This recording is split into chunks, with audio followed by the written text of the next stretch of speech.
రాత్రంతా వర్షం పడితే తెల్లారేసరికల్లా మన ఇంట్లోని వ్యక్తులు గల్లంతైపోతున్నారు. ప్రస్తుతం భాగ్యనగర వాసుల పరిస్థితి ఇలా ఉంది. ఎందుకంటే మియాపూర్ వైశాలి నగర్ నాలాలో గల్లంతైన బాలయ్య ఆచూకీ ఇప్పటి వరకు దొరకలేదు. 5 జేసీబీలతో అక్కడ గాలింపు చర్యలు దాదాపు 16 గంటలుగా కొనసాగుతూ ఉన్నాయి. రెస్క్యూ టీమ్స్ అయితే చేస్తూనే ఉన్నాయి గాలింపు చర్యలు. ఎస్డీఆర్ఎఫ్, జీహెచ్ఎంసీ, హైడ్రా బృందాలు బాలయ్య కోసం వెతుకుతూనే ఉన్నారు. ఇక బాలయ్య నాలాలో పడిన చోటు నుంచి చెరువుకు వెళ్లే మార్గంలో అక్కడున్న గోడను కూల్చేసి మరీ వెతుకుతూ ఉన్నారు. జేసీబీ ద్వారా నీటిని బయటకు పంపించేందుకు ప్రయత్నిస్తూ ఉన్నారు. నీరు వెళ్లిపోతే గాలింపు చర్యలు ఈజీ అవుతాయి అని అంటున్నారు అధికారులు. మా ప్రతినిధి సుచిత ఉన్నారు అక్కడ మనకు పూర్తి అప్డేట్స్ గ్రౌండ్ రియాలిటీ నుంచి అందించడానికి. Over to you Suchitha. Yes Sumathi, ప్రస్తుతం అయితే మనం నాలా దగ్గర ఉన్నాం. ఎక్కడి నుంచి అయితే ఇక్కడ వాటర్ అనేది చెరువుకు చేరుకుంటాయో ఇక్కడ మధ్యలో ఒక గోడ ఉన్న వల్ల వాటర్ బయటికి వెళ్ళట్లేదు. సో ఇక్కడ జేసీబీని కూడా పెట్టి గోడను కూడా గూలగొట్టే ప్రయత్నం అయితే చేస్తున్నారు ఆల్రెడీ అధికారులు. అలాగే ఈ నాలాలోకి దిగి Hydraa, monsoon and rescue team వాళ్ళు కూడా ఒక్కొక్క చోట అంటే చిన్న చిన్న ప్రతి ఒక్క చోట ఇంచు కూడా కర్ర పెట్టి కూడా వెతుకుతున్నారు. ఇప్పటి వరకు అయితే జేసీబీ వర్క్ అయింది. అక్కడ కనిపిస్తున్న గోడ, ఆ గోడ కూడా కూలగొట్టారు.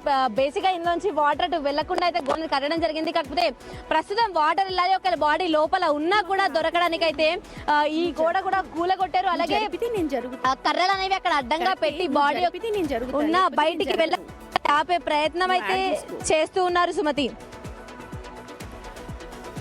రైట్ సుచిత, కానీ 5 బృందాలు అక్కడికి చేరుకున్నాయి. మనం ఎస్డీఆర్ఎఫ్ ని చూస్తున్నాము. గోడనంతా కూల్చేశారు. ఆ నీళ్ళంతా బయటకు పంపించేస్తే ఒకవేళ బాడీ దొరుకుతుందేమో అని చెప్పి అనుకుంటున్నారు. కానీ ఎంతవరకు సమయం పట్టే అవకాశం ఉంది?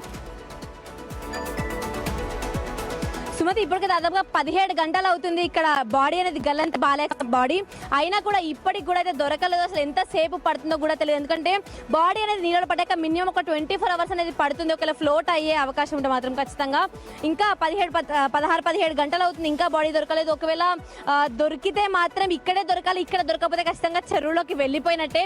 ఎందుకంటే దీని తర్వాత కండిషన్ చెరువే ఉంటుంది కాబట్టి ఒకవేళ ఇక్కడ ఈ ప్రస్తుతం వీళ్ళందరూ కూడా వెతుకుతున్నారు కదా ఆల్రెడీ, ఈ లైఫ్ జాకెట్లు అవన్నీ కూడా వేసుకొని ఇక్కడ ఖచ్చితంగా దొరకకపోతే మాత్రం ఇంకా పరిస్థితి చేయి జారిపోయినట్టే అని చెప్పుకోవచ్చు మనము.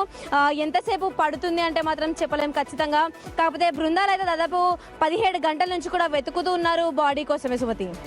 రైట్ సుచిత, నిజంగా చాలా బాధాకరమైన విషయం.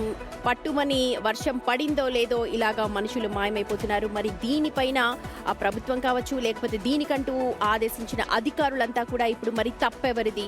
బాలయ్య మరట లేకుండా ఉండాల్సిందా, లేకపోతే నిజంగానే నాలాగా ప్రక్షాళన చేయాలా, దాని మీద జాలీలు వేయాల్సిన బాధ్యత ఎవరిది అని దానిపైన చాలా క్వశ్చన్స్ ఎరైజ్ అవుతూ ఉన్నాయి. మరి వాటన్నిటికీ కూడా సంబంధిత అధికారులు సమాధానం చెప్పాలి అని కోరుకున్నాం.